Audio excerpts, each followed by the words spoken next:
So today here,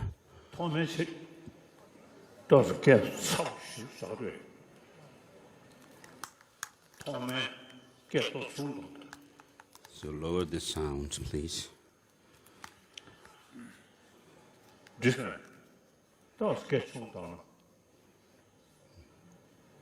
Slightly lower, make the sound slightly lower. So initially we planned to go to Delhi to do a medical checkup. So though this was the plan initially,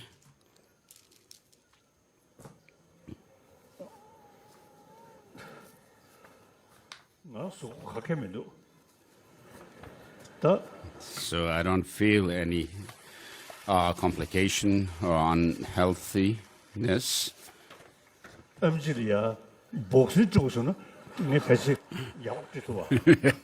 can perhaps give a good boxing to my physicians if I had to. So because I don't feel any unhealthiness, I decided not to go to Delhi today. But in the winter, as I usually go to Bodh Gaya, at that time I'm thinking of doing a medical checkup in Delhi. So I decided this time not to go to Delhi, but stay in Dharamsala, relaxed. As I already said, I feel very healthy, and I also did some more divination. So it showed that it would be better to rest well in Dharamsala. And so I'm not going to Delhi for some time. So please be happy, feel at ease. So this Lama from Kumbum feels very healthy, and therefore everyone please be at ease.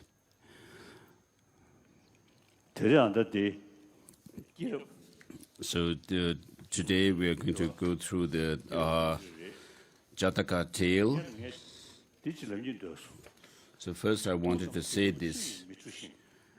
It is said that the Buddhas do not wash away the sins of beings, nor do they remove the suffering of sentient beings with their hands, nor do they transfer their own realization to others. But how do the Buddhas help sentient beings to deal with their suffering, anxiety, and so forth? It is not by washing away the sins of sentient beings, as the verse says, and the Buddhas do not help sentient beings sentient beings by removing their suffering, nor his realization can be transferred to other beings, but by showing the reality as it is from his own experience, which means to show the means to discipline our unruly mind, to pacify this restless mind. So all these shortcomings of the mind that are within us, he shows from his own experience the reality as it is, to remove our suffering and so forth. So the Buddha first gave the teaching on the Four Noble Truths, and then when he went deeper into the teaching, he gave the teaching on the perfection of wisdom in Gridakuti, the vulture peak. And so this is the essence of the Buddha's teaching, the perfection of wisdom sutras. In the Heart Sutra we read, the form is empty, emptiness is form, emptiness is not other than form, and form too is not other than emptiness. So all these perfection of wisdom teachings that were given at Vulture Peak, the essence of them all is the Heart Sutra, and this is the text that we usually recite.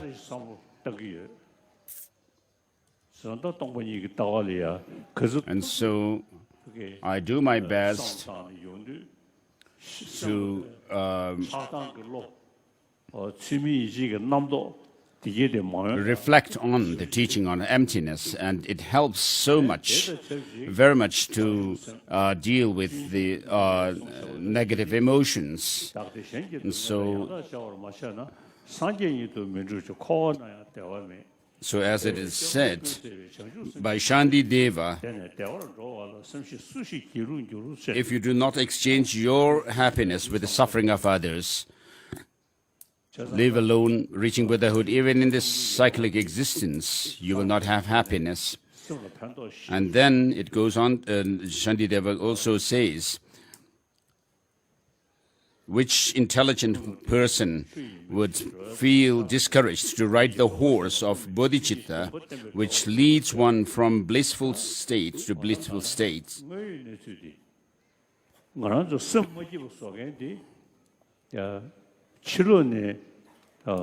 And does away with all despair. And so as the verse that I quoted in the beginning, it is our negative emotions, the mental afflictions or destructive emotions which cause us unhappiness.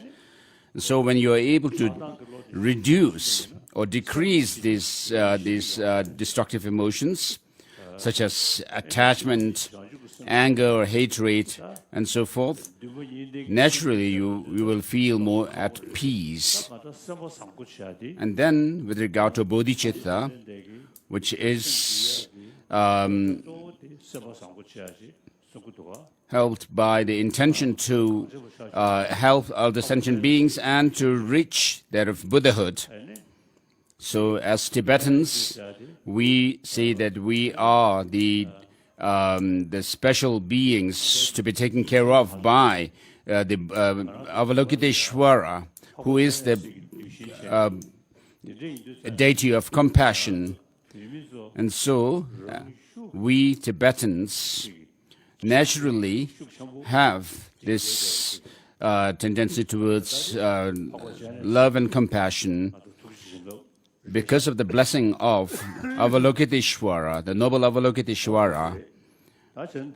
And so, today, as part of the Manlam prayer festival, we are doing this teaching on the Jataka tales.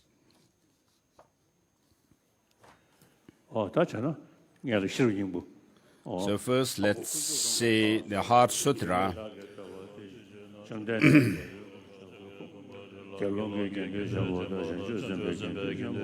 The Heart of the Perfection of Wisdom Sutra, homage to the three jewels.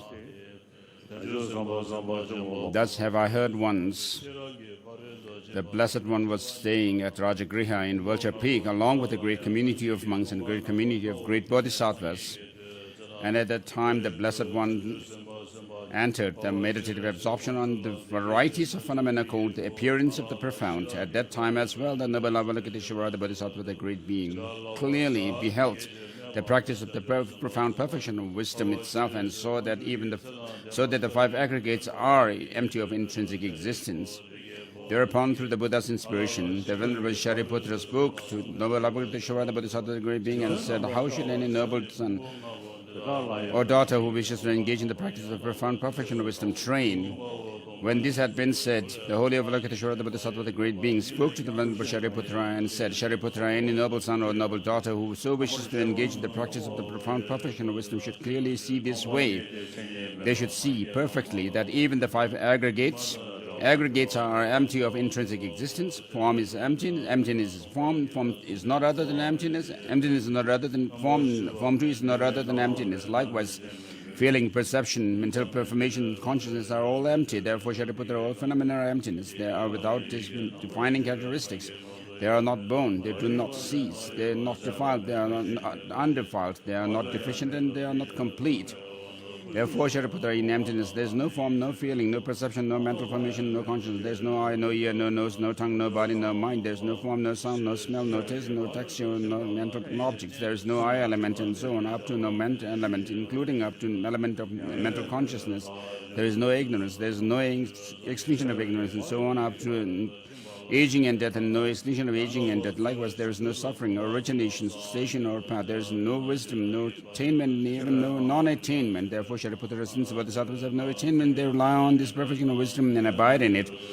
With having no obscuration in their minds, they have no fear, and by going utterly beyond error, they will reach the end of nirvana. All the Buddhas too, who abide in the three times, attain their full awakening of unexalted perfect enlightenment by relying on this profound perfection of wisdom. Therefore, one should know that the mantra of the perfection of wisdom, the mantra of great knowledge, the is the mantra are equal to the unequal. The mantra that quells suffering is true because it is not deceptive. The mantra of the perfection of wisdom is proclaimed. Shariputra, the bodhisattva, the great beings, should train the perfection of wisdom in this way. Thereupon the Blessed One arose from that meditative absorption and commended the holy Avalokiteshvara, the bodhisattva, the great being, saying, "This is excellent. Excellent, excellent, noble, oh noble child, it is just so, it should be just so. One must practice the perfection of wisdom just as you have revealed, for then even the Tathagatas will rejoice." As the Blessed One uttered these words, the Venerable Shariputra, the Avalokiteshvara, the Bodhisattva great being, along with the great entire assembly, including the worlds of humans, Asuras and Gandharvas, all rejoiced and hailed what the Blessed One had said.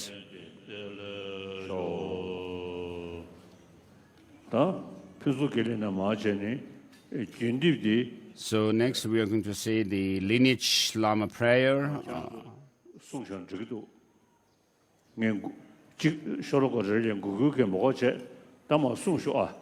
So I will lead in the beginning, and we don't need to meet to lead at every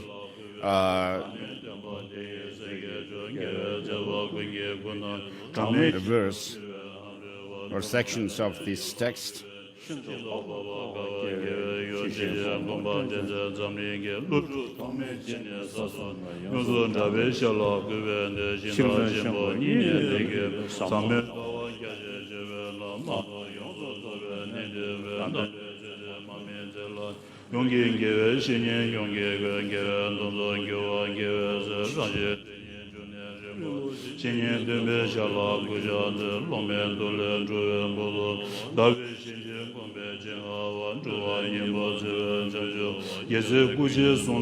prayer begins with a homage to the Buddha, and then few verses from the beginning of the Song of Spiritual Experience, which is the condensed points of the stages of the path by Jataka,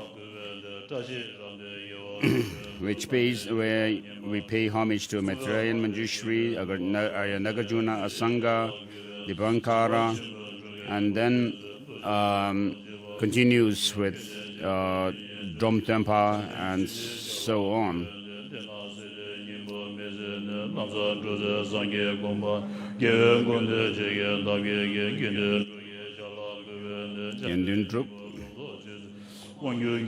So in this prayer we come across all the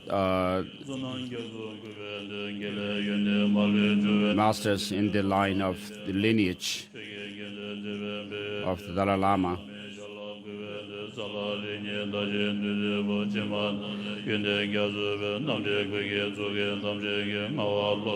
The fifth Dalai Lama, Ngawang Losang Gyatso. Tsangyan Gyatso, the sixth Dalai Lama. Gyatso Gyatso, the seventh. Jambe Gyatso, the eighth.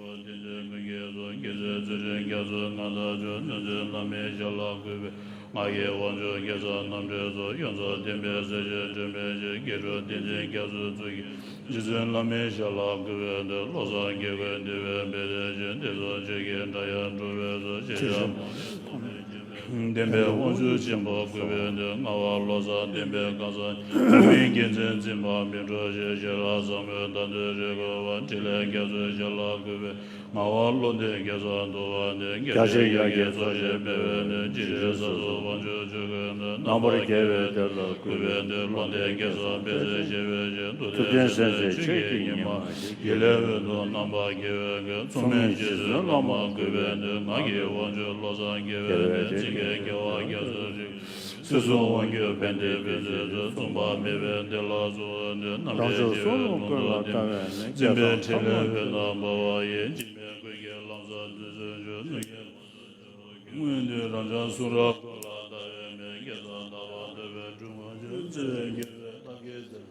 Senze Shinye Nala Guvende, Kyasun Kunde Lama Doje Jakala Kunde Shinye Zuzane Joda Demo Guru Cheche Lama Nala Guvende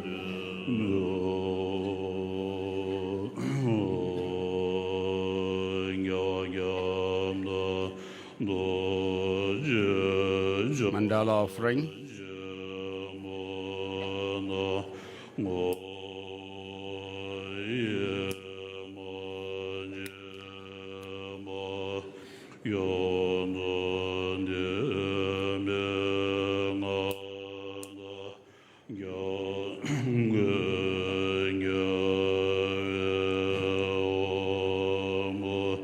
No.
Sanje Jodan Soye Jodan Sanjo Bodo Dane Kezo Dage Cheshe Yive Sona Drola Benje Sanje Drogo Sanje Jodan Soye Jodan Sanjo Bodo. In the Buddha, Dharma, and the Supreme Assembly, our take refuge until enlightenment is reached. May all the merits that I collect through the listening to the teaching become cause for me to become a Buddha, to help all sentient beings. So this verse is recited 3 times.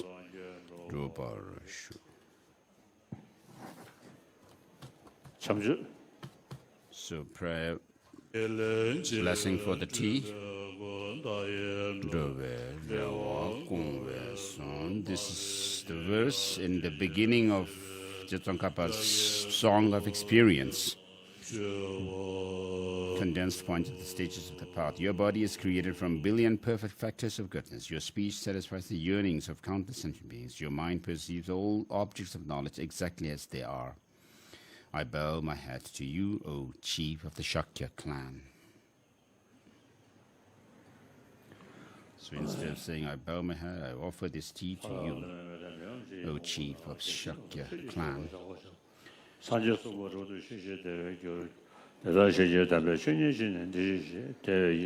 this is calling on all the deities and other beings also to come forth to listen to the teaching.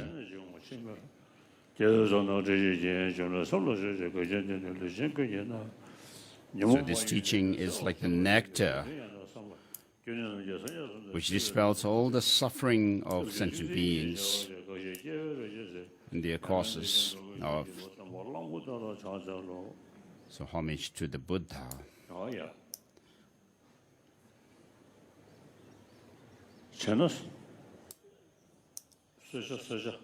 So please take your tea now.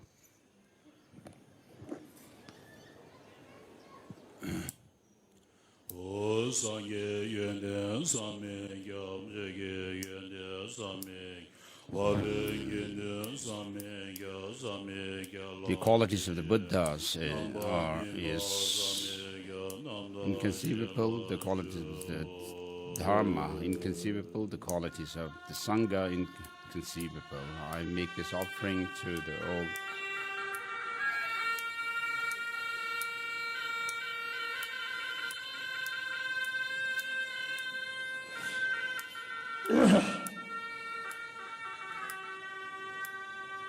The inconceivable ones.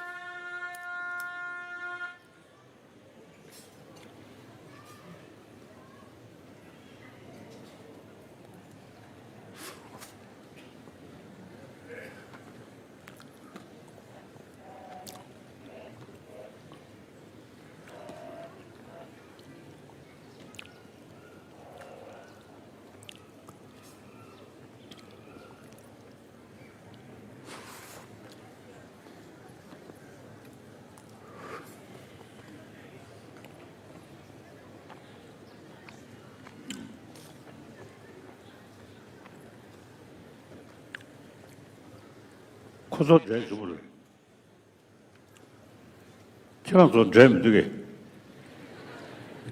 rest of the public, don't you have the sweetened tea?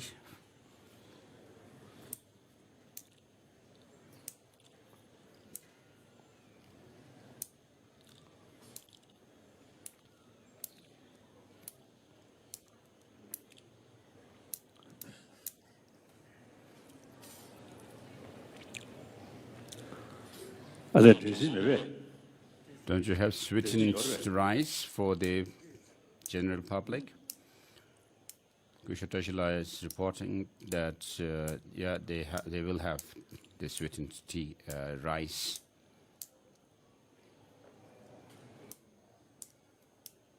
Oh, they do. Yeah, I can see the rice there. They do.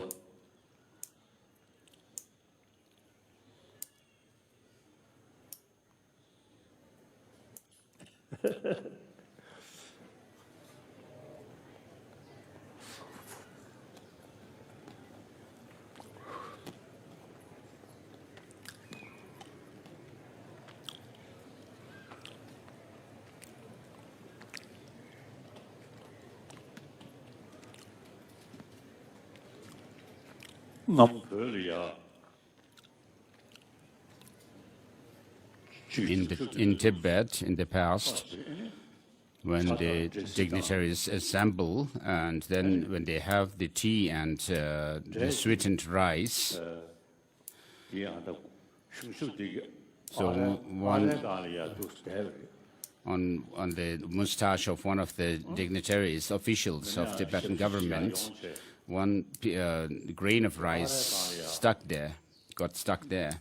And one of the attendants of him came forward. Instead of telling him that you have a grain of rice on your mustache, he just composed a poem saying that on the sandalwood there is a white beautiful bird. And so the dignitary somehow was able to understand what he was trying to say, and he cleaned the rice from the mustache.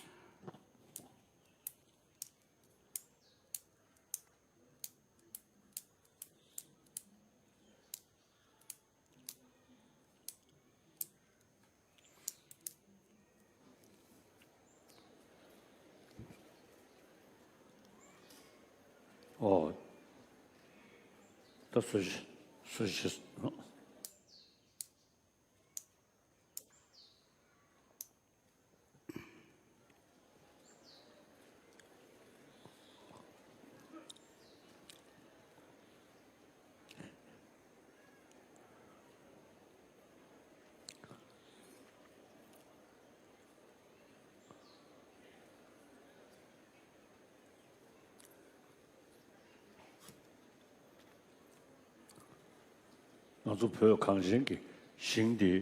So Tibet, the land of snows, is said to be, is known as the land of Avalokiteshvara.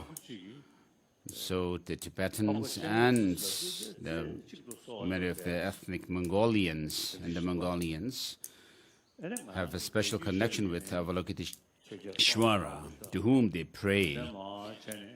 And then in our history, Songtsen Gampo and Chisung Detsen and most importantly, Songtsen Gampo,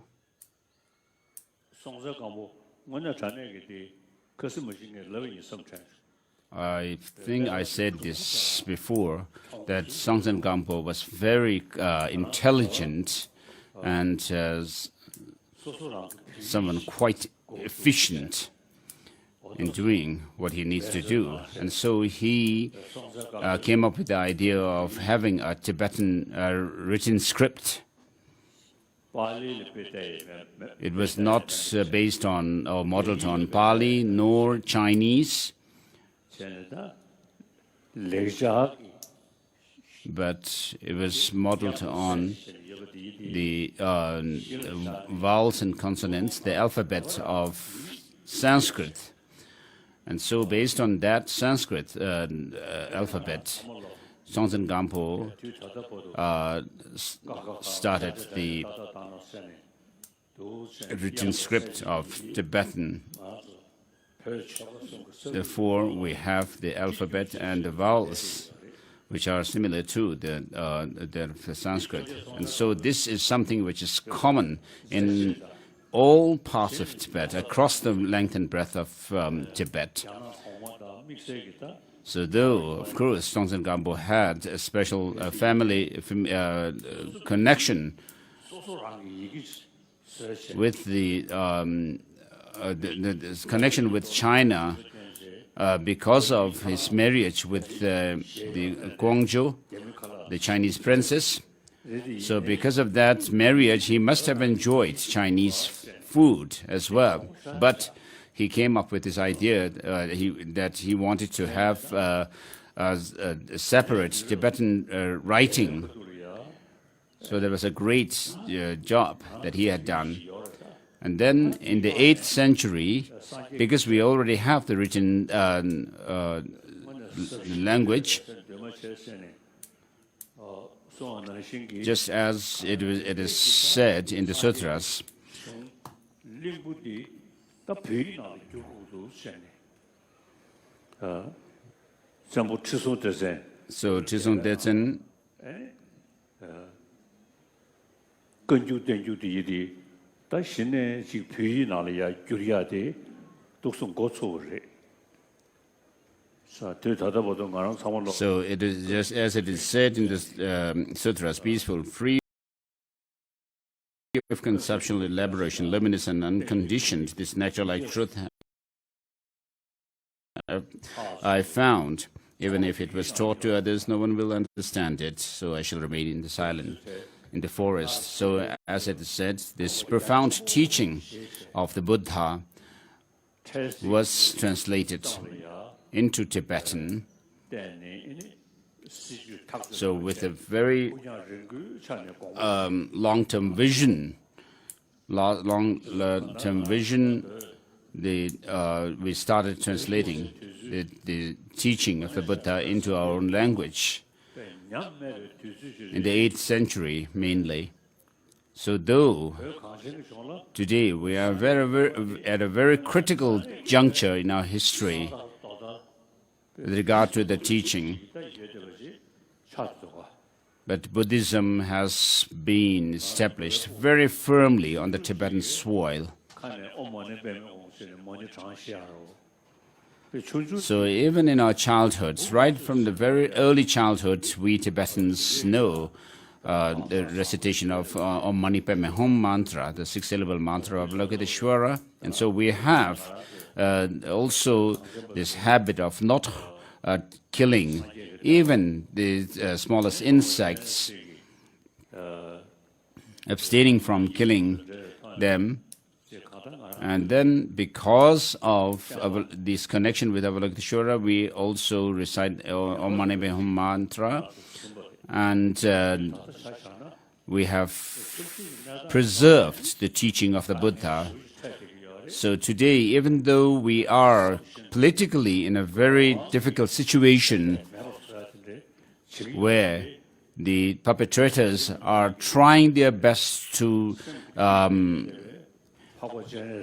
obliterate the teaching of the Buddha and our culture and tradition, but in the depths of our hearts, the Tibetans are unwavered in their faith and devotion to Avalokiteshvara.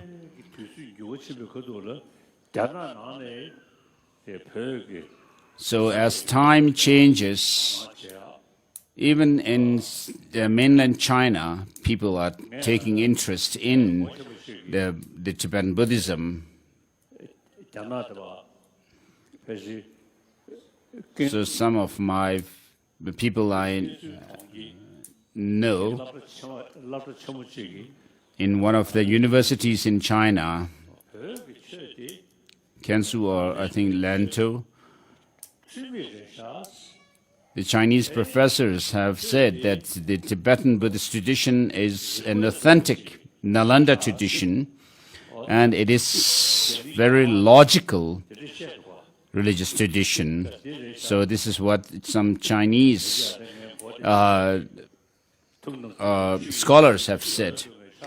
As I recited this verse in the beginning, the sages do not wash away the sins of sentient beings, nor they take away the suffering of sentient beings, and so forth. And so this teaching that we have deals with reality as it is. And it is a means to counter our destructive emotions, as the teaching also says, the verse which I already quoted, this profound, peaceful, and unconditioned, luminous and unconditioned teaching, the nectar-like teaching I have found, and so forth. So though there are many people who have faith in different traditions, religious traditions, and also particularly Buddhism, but this tradition of Buddhism that we have in Tibet, which is the land of the Avalokiteshvara, the special land of Avalokiteshvara, This the teaching that we have is the one with which is of the highest quality. So regarding myself, in Hamolatso, the sacred lake of Palden Hamo, the three letters were shown, Akama, and A refers to Amdo, and Ka for Kumbum, but Ma, though not very clear, but in one prophecy regarding myself, there is a prophecy which says there will be a boy with a female name, a girl's name. And so my childhood name was Lamotendrup, which is a female name. So I was born in Amdo, near Kumbum, and then I moved from Amdo to central Tibet. And then, having come to central Tibet, I started studying Buddhism, and I have debated on the different points of the teaching of the Buddha, done thorough investigation and analysis. And then, after coming into exile, I have been meeting people from the with the background in science, and even religious, non-believers, and so forth. So when I have discussions with scientists, for example, particularly, I have, because of my dialogue and discussions with scientists, they are able to learn a lot from Buddhism, regarding psychology, mind and emotions. And so many friends of mine do say that, do find that Buddhism is very scientific, very logical, and very scientific.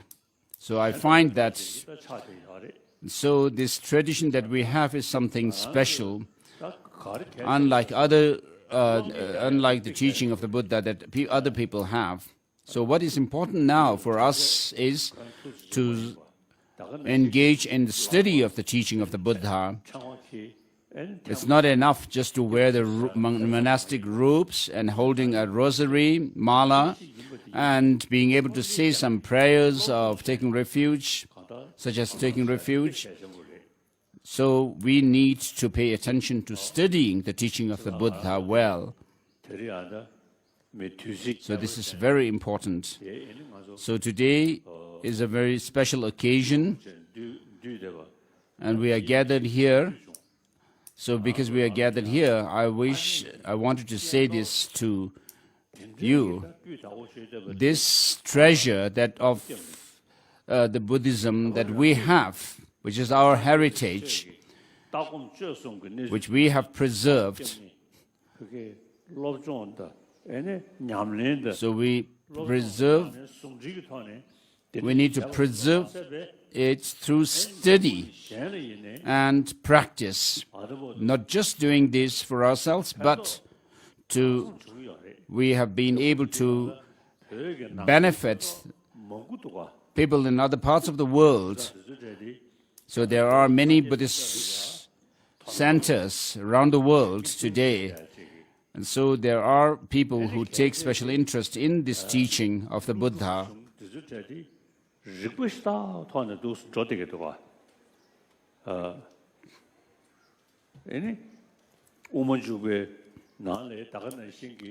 And so what we find is that the teaching that we have is studied through logic and reasoning, and not just with faith. So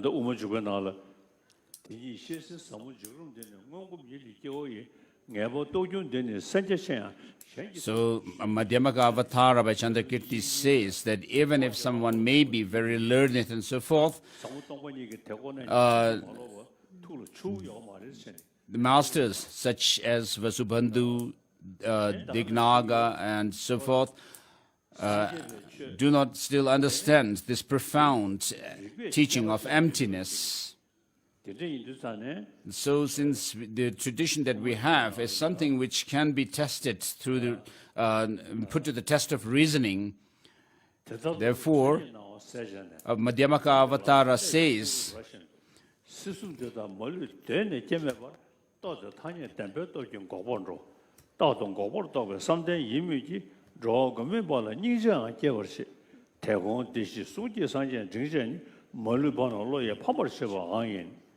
in verse towards the end of the chapter 6, verses 224 down, I think.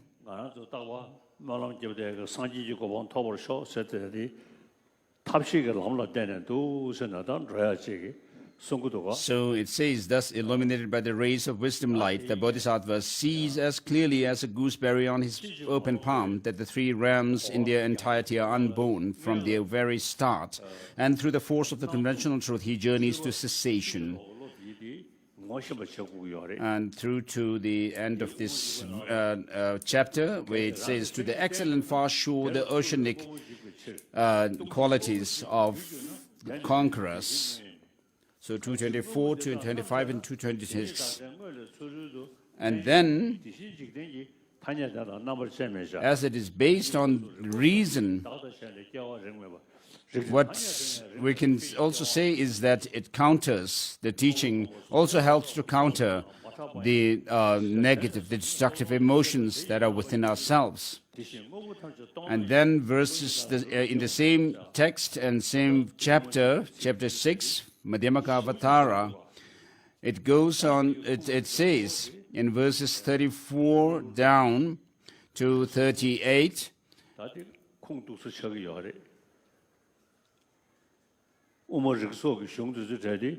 where it says, thus when such phenomena, if the intrinsic characteristics of things were to arise independently and so forth, and down to likewise, although all things are empty, they do arise from emptiness in a robust way. And so I was reading earlier, before coming here, reading Madhyamaka Avatara, and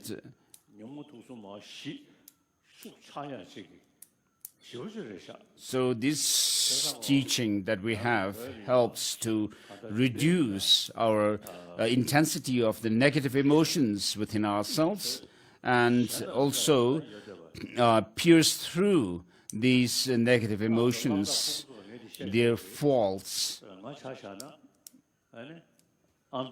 So to you, school children, I wish to say that I was a child from Amdo, and then under my religious tutors, I studied the teaching of the Buddha. And today, when I meet with other scholars from other traditions and other fields of learning, I do not have to feel discouraged or dispirited when I have discussions with them. And so, to you, children, I wish to say that right from the beginning, I requested Nehru, the then Prime Minister of India, I requested him to have separate schools for our children, because we have our own language and our own written script. And therefore, Nehru agreed to have separate schools established for Tibetan children. So though physically we are in exile, but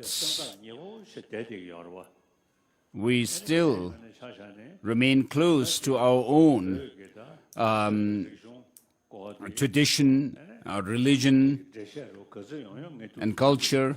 And so I do my best to explain the Tibetan tradition, culture, religion, and so forth to other people as well. And so to everyone gathered here, and particularly the school children, I wanted to say this. So you need to do your best to put effort in preserving and our own tradition, culture, and religion. Though I am getting older, I will stay for another decade or more. So I will lead you and give exhortations. Though I have some pain in my knees, I still will be able to lead you, even if I may have to use a walking stick.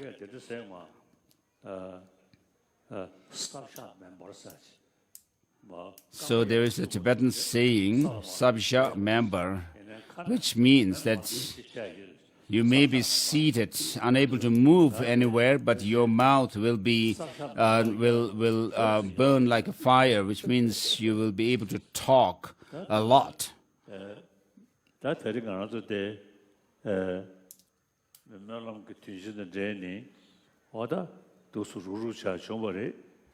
So on this occasion of the Mönlam, we have been able to gather here. Please gather your courage, thinking that you are a follower of a Buddha, and you are also a follower of Arya Nagarjuna and his disciples, as well as Dignaga and his followers, using logic and reasoning, not just taking things on the surface value, but always questioning whatever you hear from other people. Why this is so and so? Why is that so and so? And so forth. So, despite being exiles, we are different from other exile people. So think of preserving and promoting our own cultural tradition, and always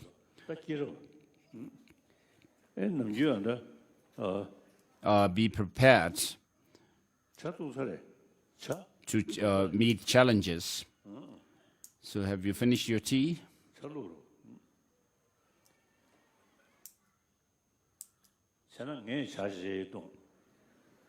So if you have taken your tea, I will take my share of tea as well.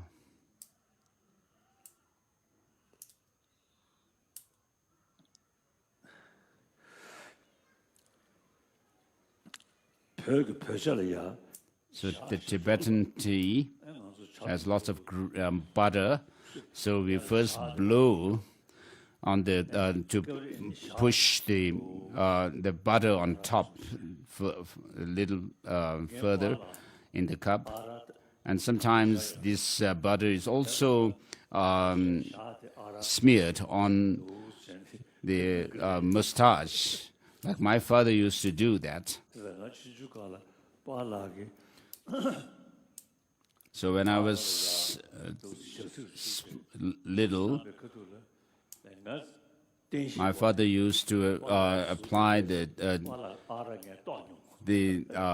butter from the tea on his mustache and give some shape to his mustache. And I remember I had pulled his on his mustache. So though we are living in exile, but regarding Tibetan culture and religion, we have been, it has been our pride that we have been able to preserve and promote our own culture and tradition and religion. And in the schools also, we have philosophy teachers. It is not just enough to study poetry and grammar and so forth. For the philosophy teachers, they should also take interest in teaching Buddhist philosophy to their the students. So Gishi is not just for name, but you need to understand that you have received Geshe degrees in order to analyze the teaching of the Buddha thoroughly, using your intelligence and wisdom.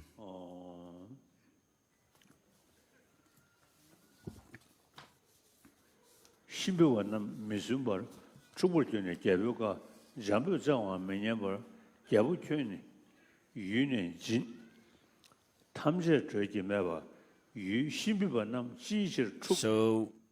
we are on chapter 9 of the Jataka tale, which is a chapter on Vishvantara. And we are at this point where it says, why are the Shimbis, the people of Shimbi, angry? Asked Vishvantara, the prince. What you say is beyond all your reason.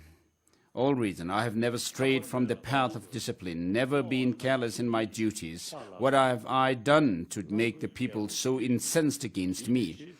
The Chamberlain replied, they are offended by the purity of your mind. Your giving away of the foremost of your elephants, O noble prince, tried their patience and moved them to overstep the bound of duty. Though the satisfaction you experienced came from a complete lack of attachment, what moved those mendicants was nothing but desire. Ignoring that, you have provoked the anger of the town. Now you have no choice but to go the way of the ascetics.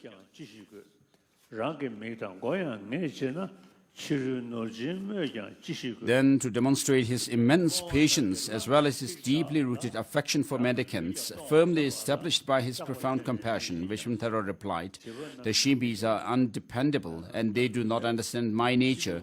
It is for the benefit of all sentient beings alone that I support this body. So, what need have I for wealth? Since I would honor the request of beggars even with my own limbs, my eyes, my head, if need be, why not my wealth? The Shimbis, angry at the mendicants, tried to restrain me out of fear, thinking I might give up even my body, but their actions only display their foolishness. Even if they were to kill or banish me, nothing would stop me from the practice of giving. With this firmly in mind, I will set out for the grove of the ascetics. Then the Bodhisattva returned to his wife. You have heard the resolution of the Shimbis. I have. You have heard the resolution of the Shimbis? I have, Madri replied. Then put aside, fair-eyed one, all your property, all that you have received from me as well as from your father. And what shall I do with it, my lord? Give it in charity to those of good conduct, embellishing your gift with respect. So there is this tradition of reading the Jataka tales. So I have done this as the tradition has it. And so the essence of the teaching of the Buddha is to discipline and to our mind, this unruly mind. I respect, of course, all religious traditions, Christianity, Hinduism, Judaism, Islam, and so forth. I have many friends in these different religious traditions, but with regards to the religious tradition which uses logic and reasoning to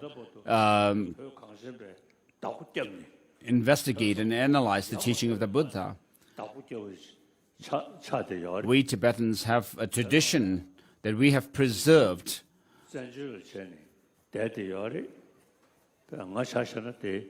Even though we are in exile in India, I am a guest of the Indian government, but I live at ease and relaxed manner. So though I live in India in exile, my mind is always with Tibet and Tibetan tradition, the cultural tradition.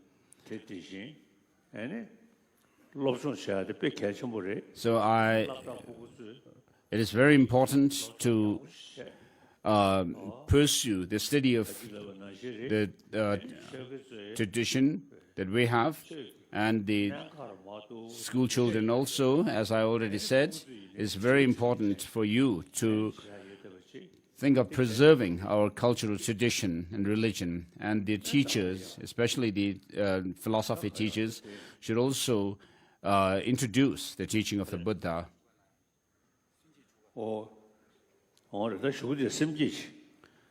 So next, I will do the generation of bodhicitta ceremony.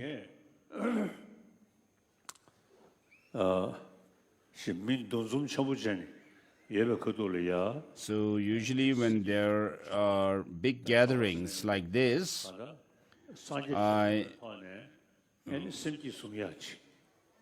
wish to do the bodhicitta ceremony based on this verse. I seek refuge in based on the verse of refuge and bodhicitta. So bodhicitta is something incredible, and as it is said in this text on Bodhisattva vows, to the Buddha, Dharma, and highest assembly, I seek refuge until I reach enlightenment. To fulfill the interest of oneself and others, I generate a mind for awakening. Having developed this mind for highest awakening, I shall invite all sentient beings as my guests. I shall engage in the delightful, sublime, enlightening conducts. May I attain Buddhahood to benefit all sentient beings. And so, I would say that I have some experience of emptiness and also bodhicitta based on equaling and exchanging self and others. And so, and I find bodhicitta very effective. So please, everyone, make 3 prostrations to me, from whom you are going to take receive this generation of bodhicitta, or awakening mind.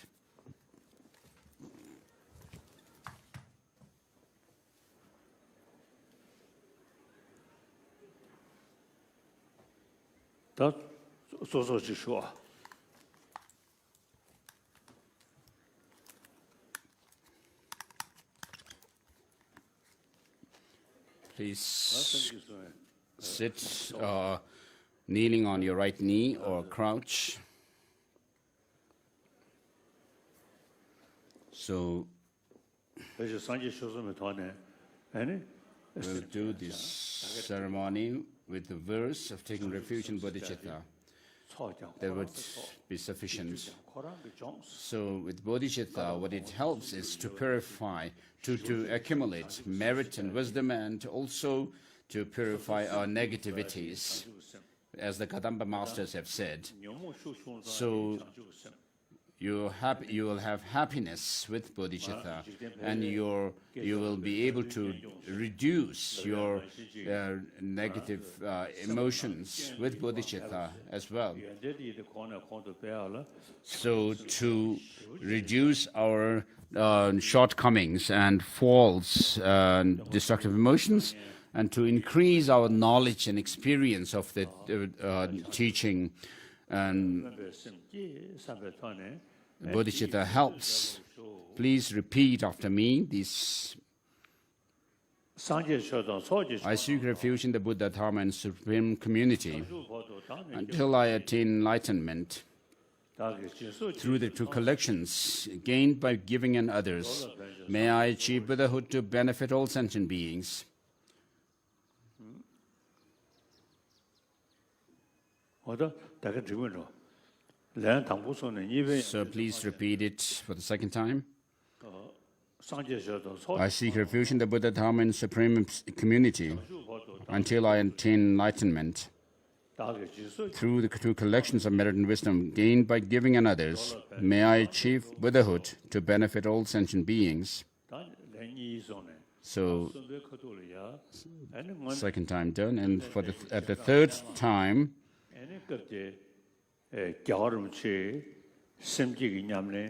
so His Holiness the Dalai Lama, who is an authentic follower of the teaching of the Buddha, you think like that, and then from His Holiness that I make this determination that I'm receiving the bodhicitta, generation of bodhicitta ceremony. Please repeat for the third time. I seek refuge in the Buddha, Dharma, and Supreme Community until I attain enlightenment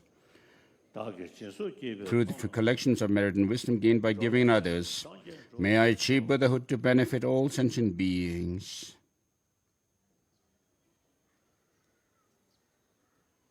Oh, yeah. That is simji.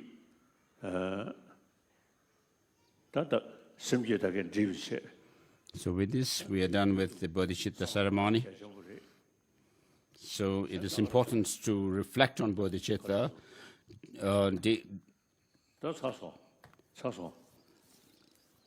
daily. So as I said earlier, though physically we are exiles, but our mind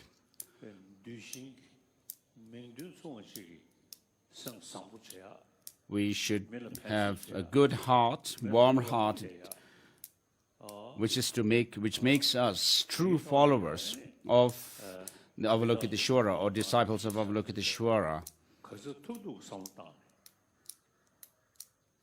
So do your best to reflect on these teachings on impermanence, impermanence, suffering, selflessness, and emptiness. So you should have this determination to preserve the teaching, the tradition that we have that has spread in Tibet, the land of snows. So with this, we conclude this teaching. So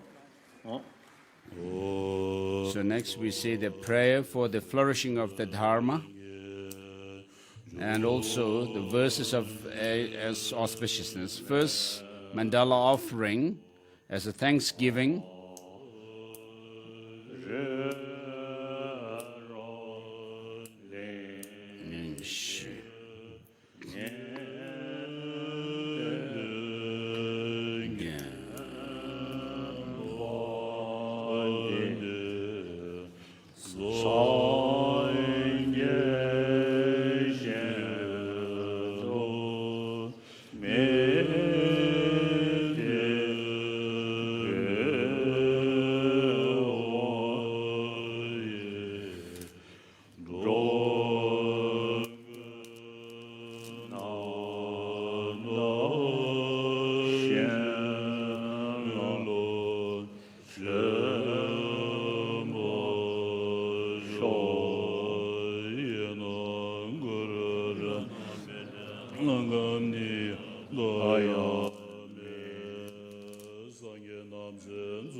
So this is a prayer for the flourishing of the Buddha Dharma. It begins with the homage to the past 7 Buddhas, including Buddha Shakyamuni, the present Buddha, the Buddha of the present teaching,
So the prayer says, through the hardships I have endured, formerly for being's sake, and through my renouncing pleasure, may the doctrine flourish long.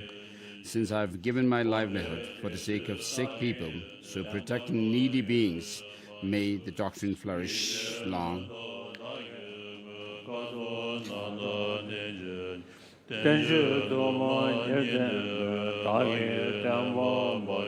Through my giving son and daughter, wife, wealth, jewels, elephant, and my chariot for awakening, may the doctrine flourish long. So the Jataka tale that His Holiness just covered is related to this verse. Vishwantara, Jataka. Through my giving honor to Buddhas and Patyeka Buddhas, hearers, parents, and ascetics, may the doctrine flourish long.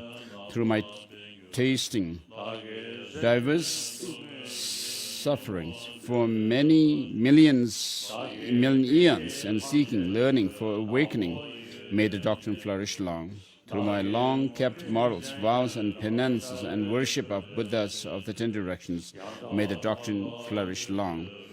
Always firm, outshining others through past energy I've had, for all sentient beings saving, may all doctrine flourish long. Through my bravely keeping patience, always bearing all evil beings in decline of beings and clashes, may doctrine flourish. And so on.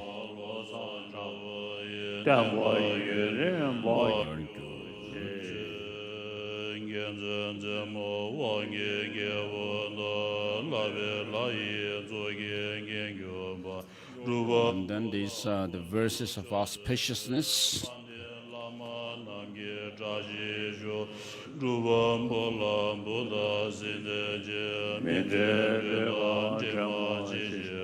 Auspiciousness drawing from the lamas, and then the meditation deities.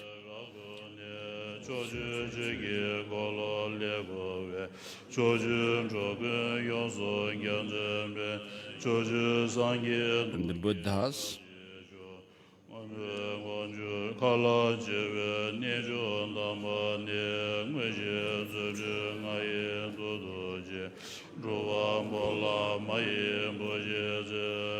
And then the Dakinis.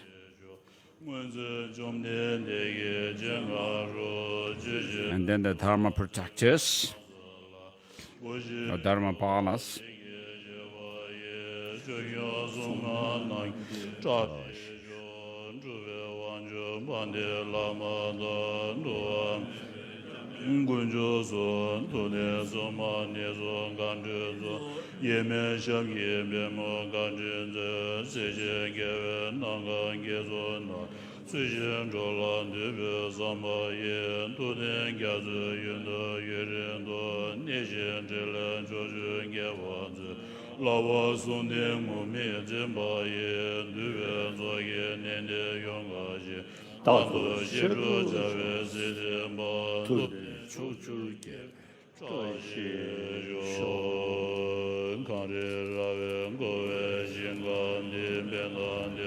This verse for the long life of His Holiness, the Dalai Lama.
Om Bunjo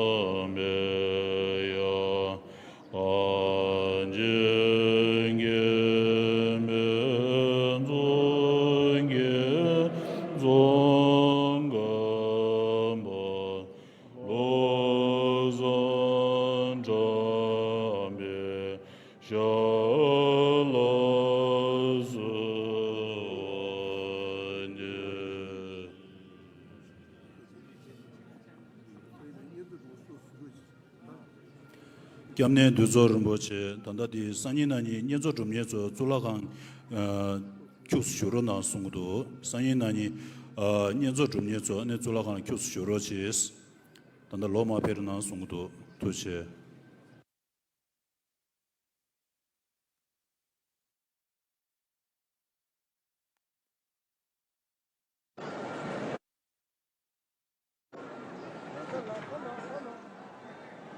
gemra obçesen digur obçero gemra da bir tamam bir şey ara